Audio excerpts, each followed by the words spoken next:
اللهم صل على محمد وعلى آل محمد كما صليت على إبراهيم وعلى آل إبراهيم إنك حميد مجيد. اللهم بارك على محمد وعلى آل محمد كما باركت على إبراهيم وعلى آل إبراهيم إنك حميد مجيد. بسم اللہ الرحمن الرحیم. السلام علیکم.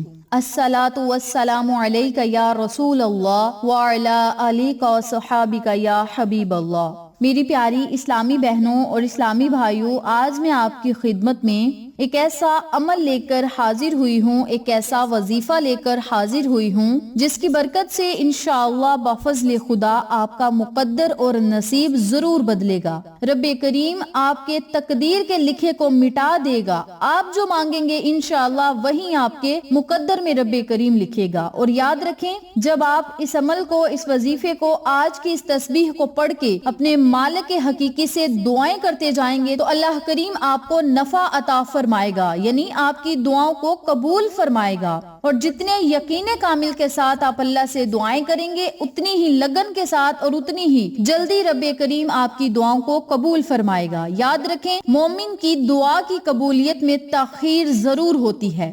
اللہ رب العزت جب مومن کو عطا کرتا ہے، جب عطا کرنے پہ آتا ہے تو بے بہا عطا کرتا ہے، لیکن رب کریم ہم مسلمانوں کے، ہم انسانوں کے صبر کو دیکھتا ہے کہ ہم کس حال میں اللہ کا شکر ادا کرتے ہیں. اگر ہم ہر حال میں اللہ کا شکر ادا کرنے والے ہوں گے تو رب کریم کبھی بھی کسی خزانے میں کمی نہیں ہونے دے گا. اور یاد رکھیں، اللہ رب العزت کی پوشیدہ مہربانیاں بندہ مومن پر بہت زیادہ ہوتی ہیں. جب اللہ کی بارگاہ میں دعا مانگ رہا ہوتا ہے کوئی مومن، اس وقت فرشتے بارگاہ الہی میں عرض کرتے ہیں کہ اے اللہ، تیرا فلاں بندہ دعا کر کر کے رو رہا ہے، تو جب غیروں کو عطا کرتا ہے تو اس مومن کو دینے میں تاخیر کیوں کر رہا ہے؟ تو اللہ ارشاد فرماتا ہے، فرشتوں، یہ تاخیر، یہ دیر اس لیے نہیں کہ ہم اسے حقیر سمجھتے ہیں، بلکہ یہ تو اس کی ایک مدد ہے. اس کا رونا ہمیں پسند ہے اور اس تاخیر میں اس کی عزت و رتبہ بڑھا دیا جائے گا. اس کی ضرورت نے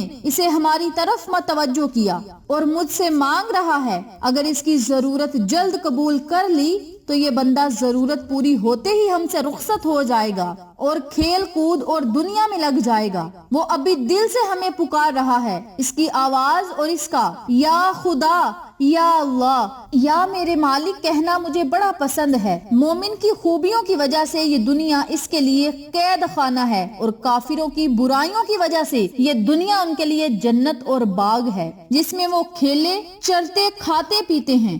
مومن کی دعا کی قبولیت میں تاخیر کی وجہ یوں ہی ہے کہ اللہ رب العزت اس کو دعا کے ساتھ اپنی جانب مصروف رکھنا چاہتا ہے. تو میری پیاری بہنوں اور میرے پیارے بھائیوں، اللہ کی حکمت کے بہت زیادہ خزانے ہیں. اللہ کے ہر کام میں کوئی نہ کوئی حکمت، کوئی نہ کوئی مصلحت ضرور ہوتی ہے. یاد رکھیں، اللہ رب العزت کا جب بندہ دروازہ کھٹکھٹاتا ہے تو اللہ کریم ضرور آوازیں سنتا ہے.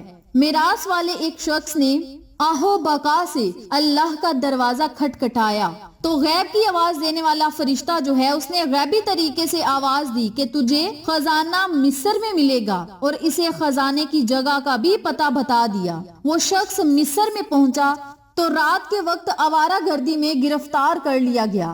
کوتوال نے اسے خوب مارا، لیکن اس کے بعد اس کی مشکل حل ہو گئی. اس نے کہا، میں مصری نہیں ہوں، مجھے نہ مارو، میں اپنے صحیح حالات بتاتا ہوں. اس نے کہا، میں مصری نہیں ہوں اور نہ ہی چور ہوں. بات سچی تھی اور سچائی سننے والے کے دل میں اطمینان پیدا کر دیتی ہے. اس کی باتوں سے اس کے اندرونی تکلیف کا پتہ چل جاتا ہے. اس کی درد بری داستان سن کر کوتوال رو پڑا. کوتوال نے پردیسی سے کہا، تو بے وقوف ہے کہ ایک خواب کے پیچھے بغداد سے یہاں آ گیا. میں نے کئی بار خواب دیکھا کہ خزانہ بغداد میں ہے. کوتوال نے خزانے کا پورا پتہ بتا دیا، جو کہ اس شخص کے گھر کا پتہ تھا.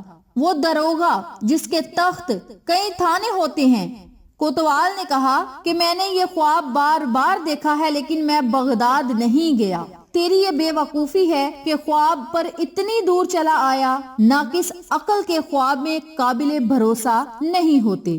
کوتوال کا خواب سن کر اس نے اپنے آپ سے کہا کہ جب خزانہ خود میرے گھر میں ہے تو میں یہاں غریبی کی حالت میں کیوں پھر رہا ہوں؟ یہ سب میری غفلت کا نتیجہ ہے۔ اس نے سوچا خزانے کا ملنا کوتوال کی مار پر موافق روکا ہوا تھا، ویسے میرے پاس سب کچھ تھا، وہ مجھے احمق کیوں سمجھتا ہے؟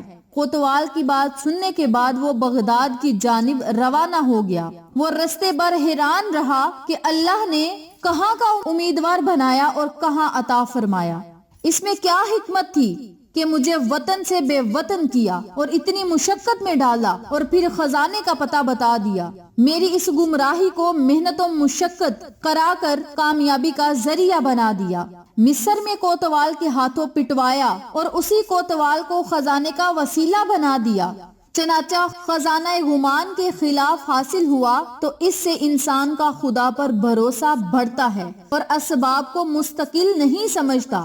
اللہ رب العزت بعض اوقات گمراہ انسان کو ہدایت عطا فرما کر ایمان کا سبب بنا دیتا ہے، اور انسان ہے کہ اللہ کی عطا اور بہت زیادہ احسان اور اپنی عبادت کے نتیجے میں بعض اوقات گمراہ ہو جاتا ہے۔ اس لیے اللہ رب العزت نے یہ حکمت رکھی ہے کہ کوئی عبادت گزار خوف خدا سے حالی نہ رہے اور اپنی عبادت پر نازا نہ ہو، اور کوئی بدکار گناہ گار اللہ کی رحمت سے مایوس نہ ہو۔ برائی میں بھلائی کو اسی لیے منفی کیا گیا ہے تاکہ اس کے اسم مبارک میں پوشیدہ مہربانیاں رکھی ہیں۔ اس کے ذکر میں پوشیدہ مہربانیوں کا مظاہرہ سامنے آتا ہے کہ بخشنا تو اللہ کی منفی لطف نہیں ہے، گناہ گار کو بخشنا، نوازنا اللہ کا لطف خفی ہے، یعنی خفیہ لطف ہے، اور یہ اس کا کام ہے کہ رب کریم گناہ گاروں کی بخشش کرتا ہے، خطا کاروں کو معاف کرتا ہے، حاجت رواؤں کی حاجات کو پورا کرتا ہے، بے گھروں کو گھر دیتا ہے، بے زروں کو زر دیتا ہے، بے ہدایتوں کو ہدایت نصیب کرتا ہے، اور اللہ سے جب ہم دعائیں کرتے ہیں تو رب کریم ہماری دعائیں ضرور قبول فرماتا ہے۔ تو میری پیاری بہنوں اور میرے پیارے بھائیوں، یہ تھا مختصر سا واقعہ جو اللہ پہ یقین کامل کا تھا، وہ میں نے آپ کے ساتھ شیئر کیا ہے۔ اب میں آپ کو وظیفہ بتاتی ہوں۔ وظیفہ کرنے کے بعد اسی یقین کے ساتھ اللہ سے مانگیں، خوف خدا کو دل میں رکھیں، ندامت کے آنسو بہائیں، رو کر دعائیں کریں، اپنی تقدیروں کو بدلتا ہوا خود اپنی آنکھوں سے دیکھیں۔ سب سے پہلے آپ نے 7 مرتبہ درود پاک پڑھنا ہے۔ درود پڑھنے کے بعد آپ نے 21 مرتبہ سورت فاتحہ پڑھنی ہے۔ سورت فاتحہ کا فیصلہ کن والا عمل ہے، اور یاد رکھیں ایک ہی دن میں آپ کی مرادیں پوری ہوں گی، بشرط یہ کہ عمل یقین کامل کے ساتھ پڑھیں۔ 21 مرتبہ آپ نے سورت فاتحہ پڑھنی ہے۔ سورت فاتحہ پڑھنے کے بعد آپ نے 1 مرتبہ سورہ فتح پڑھنی ہے، اور جب آپ سورہ فتح پڑھ لیں تو آخر میں پھر 7 مرتبہ درود پاک پڑھیں اور اللہ رب العزت سے دعائیں کریں۔ انشاءاللہ اس عمل کی برکت سے رزق اور دولت بے بہا ہوگا، آپ کے دل کی ہر مراد پوری ہوگی، ہر خواہش پوری ہوگی، دعائیں قبول ہوں گی، اٹکا ہوا کام فوراً چل پڑے گا۔ ناممکن مشکلات کے لیے اگر آپ اس وظیفے کو پڑھیں گے تو آپ کو امید نظر آئے گی اور کامیابیاں آپ کا مقدر بن جائیں گی۔ اور یاد رکھیں شب معراج کی رات تک اگر آپ اس وظیفے کو جاری رکھیں گے، صرف 7 مرتبہ درود پاک، 21 مرتبہ سورہ فاتحہ، 1 مرتبہ سورہ فتح، آخر میں پھر درود پاک پڑھ کر آپ نے اللہ سے مانگنا ہے۔ انشاءاللہ عظمت والی رات کی برکت سے رب کریم کامیابیاں آپ کا مقدر بنا دے گا، آپ کو نسل در نسل رئیس کرے گا، رزق اور دولت میں بے بہا اضافہ ہوگا اور ہر نعمت آپ کو ملے گی، رب کریم بن مانگے ہی آپ کو عطا فرمائے گا۔ تو میری پیاری بہنوں اور میرے پیارے بھائیوں، اس عمل کو، اس وظیفے کو آپ ضرور پڑھیں، اپنی اولاد کے مقدر نصیب اور بخت کو یقینی شاندار بنائیں اور اللہ سے غیبی مدد کا سوال کریں۔ انشاءاللہ رب کریم آپ کو دنیا اور آخرت کی تمام خوشیاں اور کامیابیاں عطا فرمائے گا۔ ویڈیو اچھی لگے تو لائک کریں، شیئر کریں، چینل کو سبسکرائب کریں اور ساتھ موجود بیل آئیکن کو دبا کے آل نوٹیفیکیشن پہ کلک کریں تاکہ میری ہر نئی آنے والی ویڈیو کی اپڈیٹ آپ تک بآسانی پہنچ سکے۔ انشاءاللہ پھر کسی نئے وظیفے یا اچھی معلومات کے ساتھ آپ کی خدمت میں حاضر ہوں گے۔ تب تک کے لیے اجازت دیں۔ السلام علیکم ورحمۃ اللہ وبرکاتہ۔